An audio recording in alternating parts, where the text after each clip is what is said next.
Hey everyone, welcome back to the channel. We have some more Harry Potter HBO show news, and I'm sorry for not covering stuff in the last week or two, but it's been very busy, but I am back now, so let's get to it. Alright, so the very first things I want to discuss with you guys really fast, and it's not that exciting, is filming locations. This article shows where everything's been filmed so far. It's been cataloging everything, so if we keep scrolling all the way down, this is the last thing apparently that has been filmed in August, but now it says upcoming, so it's going to be King's Langley Farm, and it's been leased by the Harry Potter series for 18 months, and in October 2026. I guess this could be like the grounds for Hogwarts or something else with the gardens, a greenhouse, stone outbuilding. Who knows? Maybe some Quidditch practice or flying practice. Then we have filming at the Clock Tower in Hodgson? I think that's how you pronounce it. And not much known about this filming location yet. Could stand for Clock Tower at Hogwarts. I highly doubt that. I highly doubt it's going to be the Clock Tower at Hogwarts. Like, I'll tell you that is. No way. Then they have Cornwall. This could be like the Hut and the Rock, which had been rumored that was actually filming in France for exterior shots, so who knows. And then other news, blah, blah, blah, blah, blah. Okay, so that's it for now.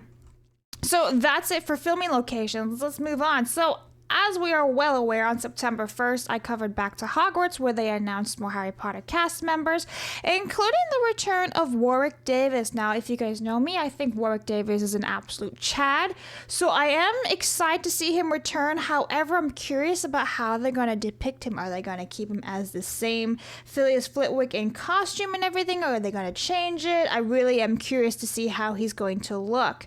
Now, I'd also am curious to hear about your comments, so let me know down below what you guys think, how he's going to look, if he's going to look completely different or very similar to the movies. And I did want to share that he shared this post saying, Hogwarts has always held a very special place in my heart. When I first stepped into Professor Flitwick's robes all those years ago, I could never have imagined the journey this character and the wizarding world would take me on. Thank you to all the fans who have kept the magic alive. I can't wait to see you back in the classroom. Here's to further adventures at Hogwarts. And the caption in the photo says, I'm so excited and truly honored to share that I'll be returning as Professor Phileas Flitwick in the upcoming HBO Max original Harry Potter television series. This feels like a real homecoming. Which, ironically, if you follow me on Twitter, months and months ago, I was like, Shaq for Phileas Flitwick.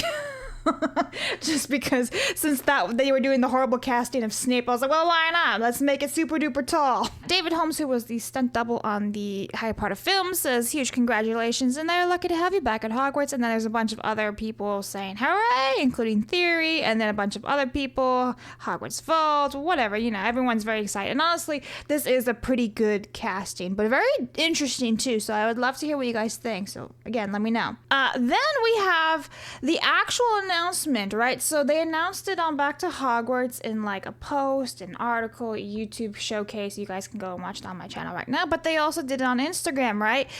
And it, as you can see, it's Harry Potter, HBO Max, and HBO. And they say, as we return back to Hogwarts, HBO's Harry Potter series reveals its newest faces. We are charmed, to announce the return of Warwick Davis as Professor Flitwick, and also welcome Elijah Ocean as Dean Thomas, Finn Stevens as Vincent Krepp, William Nash as Gregory Goyle, Serene Saba as Professor Pomona Sprout, and Richard Durden as Professor Cuthbert Binns, Britt Brennan as Madame Poppy Pomfrey, and Lee Gill as Griphook. Which is actually really cool, because if you see, they actually left the comments turned on. So have you guys been paying attention? The last two casting announcements, so this one and the announcement of like Ginny and Fred and George, the comments were left turned on, but all the other ones before that, they were not left on. So I had said, interesting, the comments are left on, and it's true. Look at all these people commenting. So you got the new Dudley, the new Parvati, Lavender, Draco Malfoy. Obviously, these are like parent-run accounts, so it's not really them. But I did want to point out, you know, interesting that comments are open. However, recast Snape. Great, now recast Snape. I'm gonna like that one because it's true. Recast him. Recast Snape. And it's true. Everyone else is saying like how great the castings are, and they're not bad. They're not bad castings at all. So it's like, why the hell can't you get this right, you know? Snape is one of the biggest characters out there. But I digress, because nothing's actually going to get done about this. They're never going to recast. He's their DEI hire. He's their quota. It's all never going to happen whatsoever. Okay, so I've been seeing this rumor, and I want to address it really, really fast because it's apparently some spin-off of Hogwarts founders, and they're saying that Henry Cavill and Tom Hiddleston are involved in this. And I'm just laughing because, guys, let's be real. In 2016, they did the whole rebranding of the Wizarding World franchise, right? So it became Harry Potter to the Wizarding World, right? With the umbrella of Harry Potter and Fantastic Beasts, right? And then in 2024, they scrapped Fantastic Beasts, they scrapped the Wizarding World logo, and they literally brought the Harry Potter logo back. If they were going to do this HBO spin-off, they would have left it as the Wizarding World, because even though it still takes place in the same world as Harry Potter, right? You had Fantastic Beasts right there, and they were under the umbrella of Wizarding World. So this is such a stupid rumor. It doesn't make any sense. They're literally working on one show right now. You really think they're going to be working on 2 Harry Potter shows? They couldn't even get Fantastic Beasts right. So super duper fake news. It makes no sense whatsoever. Let's move on. Now, this was posted 10 days ago, but I've not been around, so let's read this. Filming, expansion, and a little info. After the excitement of finally seeing the Weasleys in costume, I thought I'd share a little info. Now, this guy, by the way, has been posting a lot of legitimate things, which is why we're discussing it. Otherwise, it's just a rumor. Who knows? As many have guessed, due to the amount of casting they're doing, Series 1 won't follow the book beat for beat, and actually will be expanding certain parts of the story far more to give the viewer more insight than the reader had, and definitely more than what we got from the films. So I'm fine with more than what you get in the movies, because you're supposed to, right? It's a series. But I don't like this whole giving more insight than the original books, because you're supposed to be following it from Harry's point of view and everything. I'm not so big on changing the lore and expanding stuff. Who's giving the right off to this? Is J.K. Rowling saying yes, I approve? Otherwise, then again, she also did Cursed Child, so it's what the fuck. Anyway, I digress. One example would be a greater expansion of why the Philosopher's Stone is moved from Hogwarts to One example would be a greater expansion on why the Philosopher's Stone is moved from Gringotts to Hogwarts in the first place. I'm sorry, that is incredibly stupid. We already know why. It's literally written in the book for a whole sentence. It says, Dumbledore and Nicholas Flamel moved the Sorcerer's Philosopher's Stone from Gringotts to Hogwarts because they believed it was safer than in Gringotts. And rightly so, since Voldemort and Quirrell tried to break into it right beforehand, right? And then, because of all the staff putting all their enchantments and everything and not sharing the enchantments and, the tests and challenges with other people, no one should be able to get through. Also, Dumbledore was there. And again, reminder that the only reason that Quirrell got all the way down to the dungeons is because he sent Dumbledore away that day. Remember? He was halfway to the Ministry of Magic before he realized he needed to come back, and that's when he literally just saved Harry in the nick of time.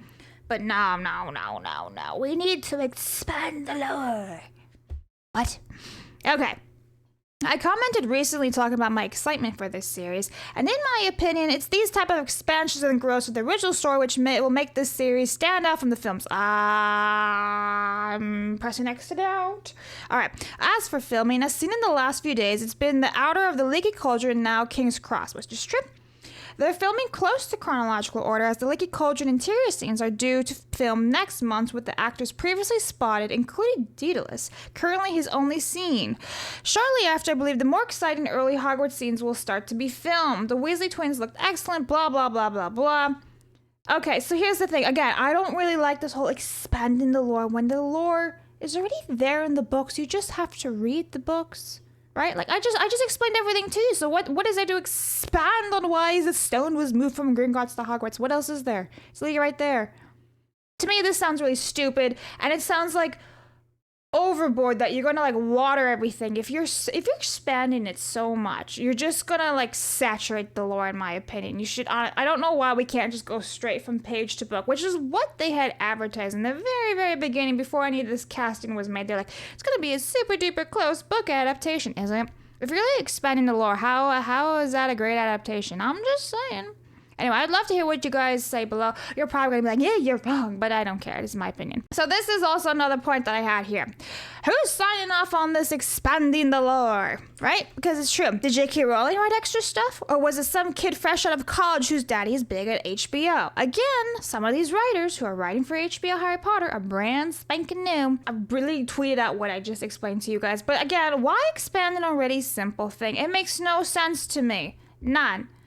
Same guy who cast Black Snape, I guess. And I just said, nah, there's more than one numpty involved. There's the one for the DEI hiring, and then the others for the writing and whatever. They want to expand on the story. And I kind of agree with this guy, that some of the writers wanted to be like, I wanted to write my own story in, which is totally true. I'd love to hear what you guys have to say. Let's move on. I also want to just share this one real fast. Okay, let's move on.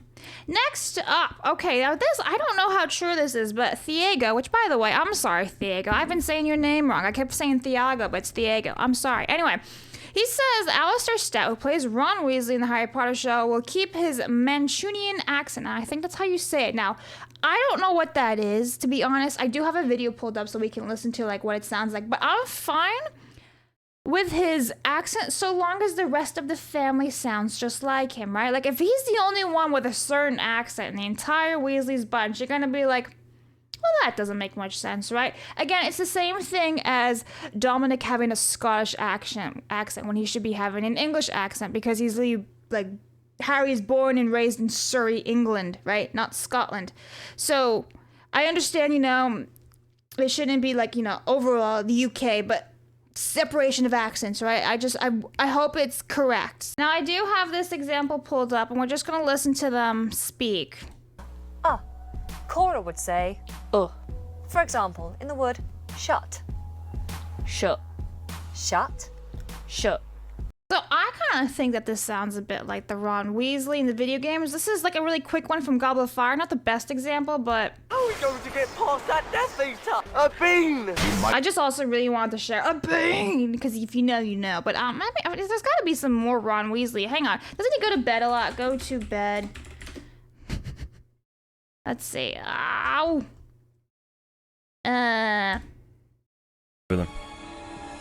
What? Ron? Dude. Please, that's funny. Okay, this, like man. that. All right, that's not it. Okay, well, anyway, Ron goes to bed quite a lot. I can't really find it, but you know what I'm talking about. Anyway, he even says, what is a Mancunian accent? It is typical of Manchester, marked by strong intonation associated with the working class in Northern England. Again, like, I'm fine with that accent so long as the rest of the Weasleys match his accent. Again, if he's the only one who doesn't have that accent, like he's the only one who has that accent, it's gonna stick out like a sore thumb. It's like, did you send Ron away to like boarding school or something, or like somewhere else? Like, why doesn't he sound like the rest of his family? Okay, now it's time to address some Lord Voldemort rumors. So people are saying that Nicholas Hoult is rumored to be playing Voldemort. Now, I disagree. Nicholas Hoult is like 35 years old, and Voldemort needs to be 50, right? So everyone's like, oh my god, he can totally be that age. It's fine. But I'm like, I feel like they're gonna go with someone older. I do. What's his face's name, like, who played Merlin in Kingsman would be my best bet. What's his name? Kingsman Merlin. What's his name? Him. Mark Strong. That's right. I think Mark Strong should be Voldemort. How old is he? Mark Strong. How old are you, sir? I don't want Aya. Get out of here. Okay. He's 62 years old, so like he's a little bit older, but he doesn't look 62. So I personally think Mark Strong would be a great idea, but I digress. So anyway, I don't really think he's like he's a great actor. He's got those piercing eyes that I could see as Voldemort. I just think he's a little bit too young, so take that for a grain of salt. Now there's another rumor about Voldemort, and it's actually Matt Smith, so I'm gonna let this play out. Speaking of roles, I don't know if you've heard this internet chatter. Hit me. Voldemort. Voldemort? The new Harry Potter TV series, there seems to be a groundswell of support on the interwebs really? For Matt Smith to play Voldemort. You've heard about this, I'm Not sure. really. I mean, can anyone play it after Rafe? He was so good. If someone could, a lot of folks think it could. You play villainous so well. I'll take that. Well, thank you very much. Hypothetically, if they called and they were like, you know what, Matt? We love what you can do with a head of hair. Yeah. Would you be willing to play Voldemort? Hypothetically, who knows? I mean, but I don't know. I think following in the footsteps of the great Ralph Fiennes is a very, very difficult mantle for someone. So good luck, whoever it is. You see, it ain't gonna be me. You're quite humble. You're quite humble. So he says, it ain't gonna be me. Again, how many times have we seen actors say, it's not me? Cough, cough, Andrew Garfield. Again, I think he's a bit too young to play Voldemort, but he would be a good contestant, right? I think Nicholas and both Matt could be really, really good. But it seems like it's a big fat no. So we'll take it all with a grain of salt. Let me know in the comments below if you think that Matt Smith will be Voldemort. So So here was another rumor today that Andrew Brooke has been cast in the HBO Harry Potter series. I don't know who this guy is. I gotta be honest. Let's look it up. But you know what? Again, he kind of can be the part. I don't know. He's in Babylon, Phone Shop. I don't know these. I don't know. But that doesn't mean jack shit because I don't know many things. However, again, how old is this guy? He could kind of be the part. How old are you, sir? We don't even know how old this man is. We'll never know. We will never know how old he is. Anyway. Oh, wow. So that is basically the rumors for this week, or the news accumulating for this week. There's going to be a lot more filming, basically. We have some rumors for Voldemort. We have some updates on Ron Weasley's accent. We have, obviously, Phileas Flitwick casting, which is the biggest one. Which, by the way, I didn't even show you guys the rest of the cast. But, I mean, we did look at this already, to be fair, on the Back to Hogwarts. Let me just get rid of this real fast. There you go. So, obviously, you got Dean, Goyle, Crabbe, you have Professor Sprout, you have Professor Binns, you have Madame Pomfrey, and then you have Griphook. Now, honestly, I'm fine with this casting. I was surprised that they kept them the way that they did. I did not expect it. But the thing is, though, Professor Sprout, not really dumpy. She's supposed to be called Dumpy. Like not called, but like she's supposed to, like, described as a dumpy little witch. I'm assuming they're doing the whole, no, we can't make them fat like the Dursleys, and she's not going to be dumpy anyway. But match her be like super duper tall. I don't know. No one did it quite like Miriam, I guess. Anyway, let me know all your thoughts below. I'll see you guys all next time, and thanks for watching. Bye.